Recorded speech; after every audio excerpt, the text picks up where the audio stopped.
Hi, welcome to 5.2 on solving quadratic inequalities. And this time we're going to do it without graphs. So you remember last block, we changed this to y equals 4 minus x, x plus 3, and then we'd figure out where the x-intercepts are. So I'd set 0 equals 4 minus x times x plus 3, and I'd figure out that my x-intercepts are at 4 and negative 3. Well, if my x-intercepts are at 4 and negative 3, then there's two possibilities. Either my graph is going to look like that, or it's going to look like that. Either way, I'm going to have boundary points, kind of the edges of my inequalities, at negative 3 and 4. So today, instead of bothering doing the graph, I'm just going to take those two x-intercepts from the y equals related function, and I'm going to put them, so here's 0, here's 4, here's negative 3. Because this can be equal to, 4 and 3 are going to be part of the solution.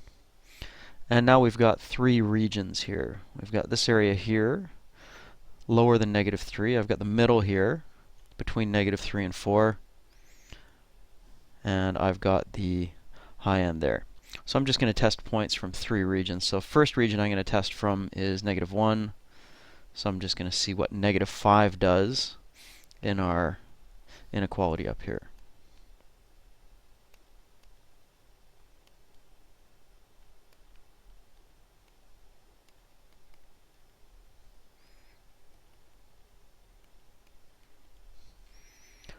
So I get 9 times negative 8 is greater than or equal to 0.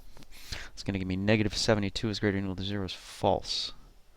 So this guy is false. Okay?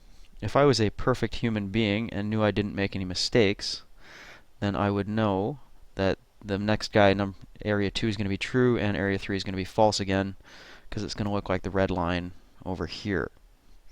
Because I'm not perfect, I'm going to test points from all three regions.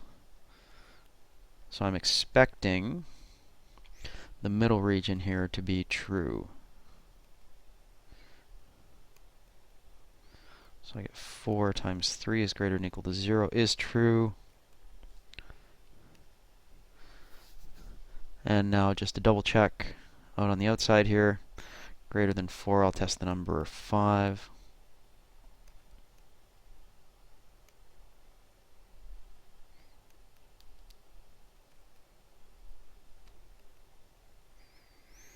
And I'm running out of room. It's greater than or equal to 0. So I get negative 1 times 8 is greater than or equal to 0 is false. So that guy's false.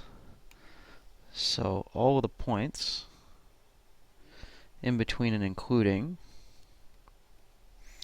negative 3 and positive 4 are going to make that inequality true.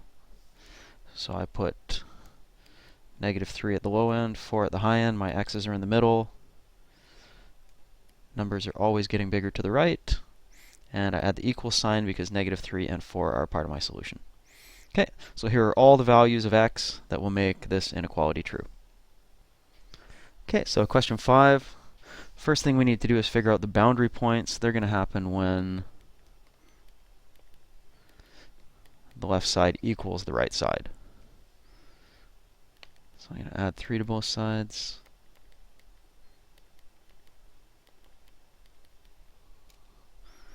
And now I need two numbers that add to negative 7 and multiply to 6, because that's 2 times 3. So I'm going to end up with 2x squared minus 6x minus x plus 3 equals 0. Factor that first part there. And factor a negative 1 out of the second part.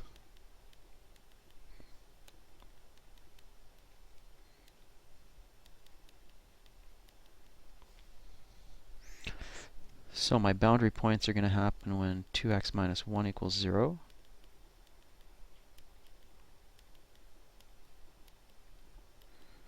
So when x equals a half, or when x minus 3 equals 0, which will give me 3. So here's my number line. And in this case, a half and 3 will not be part of the solution because there's no equal sign as part of that. Okay, and now we'll just need to check our 3 zones. So from zone 1, I can check a 0.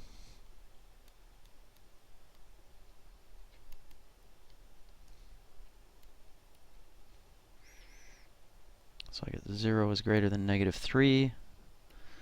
So zone 1 is true. So I'm expecting 2 to be false and 3 to be true.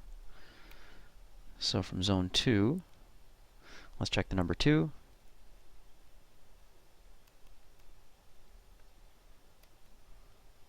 So I get 8 minus 14 is greater than negative 3. So that was zone 1. This is zone 2. Oops, not negative 16, negative 6.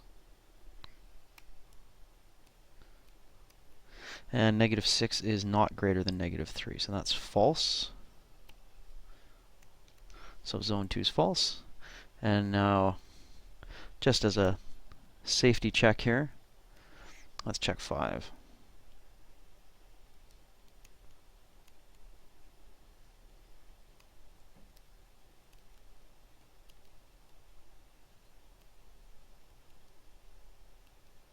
So again, notice those second 2 checks are just to make sure that we didn't make any mistakes. Perfect. So, oops, that last guy's true. What am I doing? True and true, so that's over there. And again, x where the arrow is, a half, number's getting bigger that way. 3 there, x where the arrow is, number's getting bigger that way. So x is less than a half or greater than 3. Those are all the values of x that are going to make that inequality true. Notice there really isn't much to these questions. We're just finding the x-intercept, where the x-intercepts would have been yesterday, and then testing points. So the only thing they can do to make these hard is just kind of make them uglier. So this guy we have to multiply a 2 through. And notice that our intercepts are going to be when this is equal, or our boundary points today are going to be when that's equal. So 2x squared minus 12.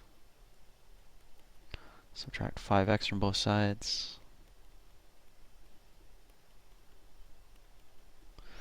And again, we need to factor this, so we need to add to negative 5, multiply to negative 24. Remember to break that in half, so we get 2x squared minus 8x plus 3x minus 12. I can factor a 2x out of this first guy, and factor a 3 out of the second guy.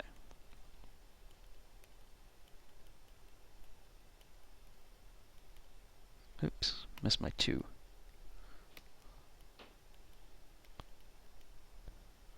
Perfect, so this is going to be true when either x minus 4 equals 0, or when 2x plus 3 equals 0. Oops, that's a terrible 2.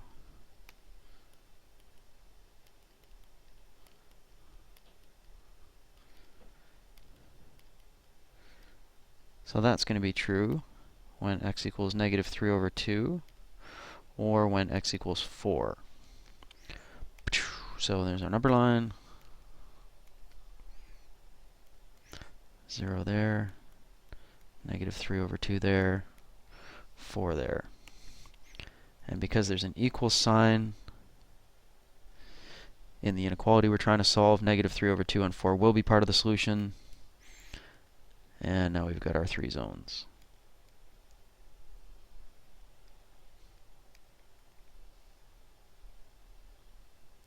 So from zone 1, let's do, I don't know,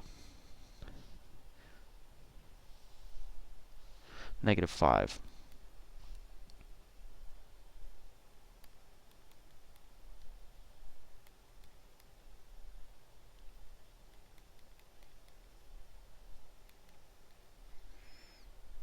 And we end up with negative 25 is greater than or equal to 38, which is false. Okay. From 2, let's have, so that was zone 1. Zone 2, let's have a look at 0.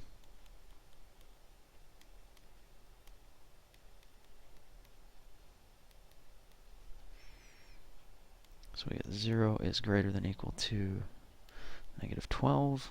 And that guy's true, so zone 2 is true. And now we're expecting 3 to be false. Let's just make sure. And let's do 5.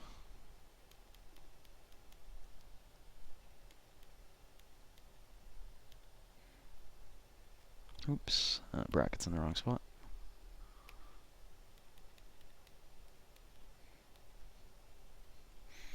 And we end up with 25 is greater than or equal to positive 38, which is again false. So all my solutions are between and including negative 3 over 2 and 4. So we put negative 3 over 2 on the left, 4 on the right, x is in the middle where they are. Numbers are always getting bigger that way. And negative 3 over 2 are included in the solution, so we put our little equal signs in there. So there we go. Those are all the values of x that are going to make that inequality true. Okay, here's kind of a strange word problem from the textbook. So the length of a rectangle is 2 centimeters greater than the width, and the area is at least 20 centimeters squared. And it wants to know the possible dimensions.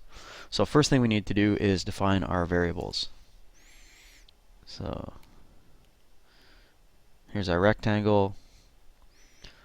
There's x is our width, y is our length. And now, so let's put length and width. We're going to have to make an equation using length and width. And notice if length and width were on a teeter-totter, length would be heavier. So to fix that up, I'm obviously going to have to add 2 to both sides. So to balance that out, I'm going to get x plus 2 equals y. So the width plus 2 is going to equal the length. So just to kind of make sure that works out, say the width is 4, then the length would be 6. Length always has to be longer than width, so yeah, that works. And now we need area. Area is just length times width, so in this case that's going to be x times y. And it has to be at least 20 centimeters squared, so greater than or equal to 20. And now we can do substitution for this instead of y down here. So we end up with x times x plus 2 is greater than or equal to 20. Messy. Rainbow that x in.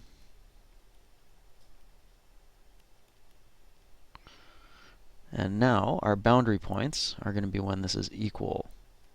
So x squared plus 2x equals 20.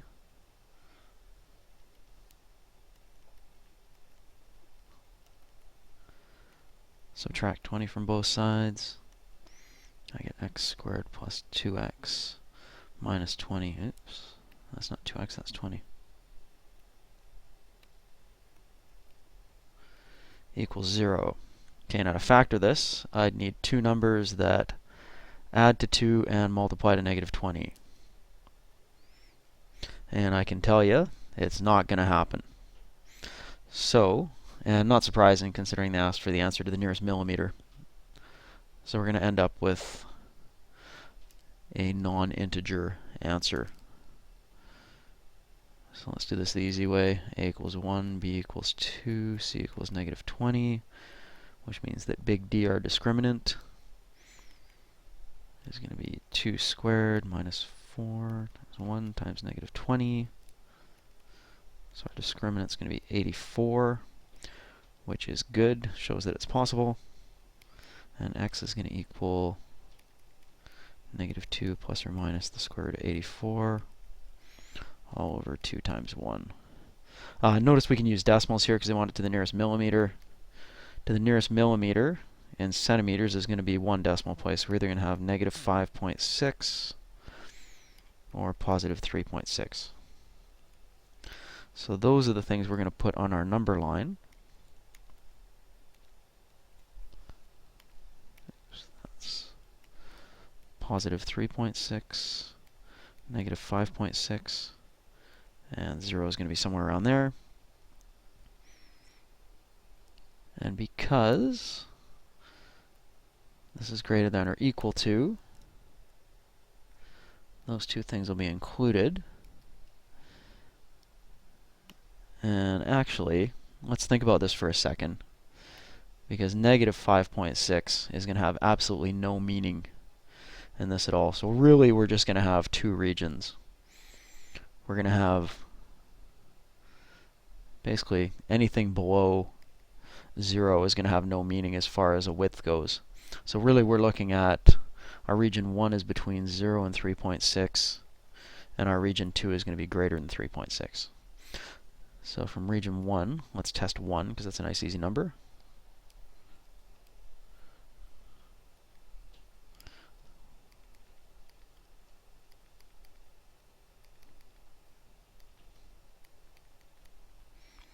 And up with 2 is greater than or equal to 20. That is false. So region 1 is false. And then from region 2, let's test 5.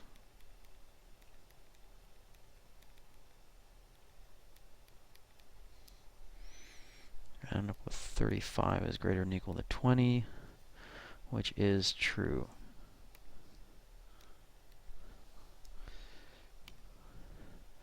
So our width is going to have to be 3.6 centimeters or more. And our length is going to be 2 more than that, which means our length is going to be 5.6 centimeters or more. And of course, the length is always going to be 2 more than the width. So yeah, that's pretty much the best way we can say that.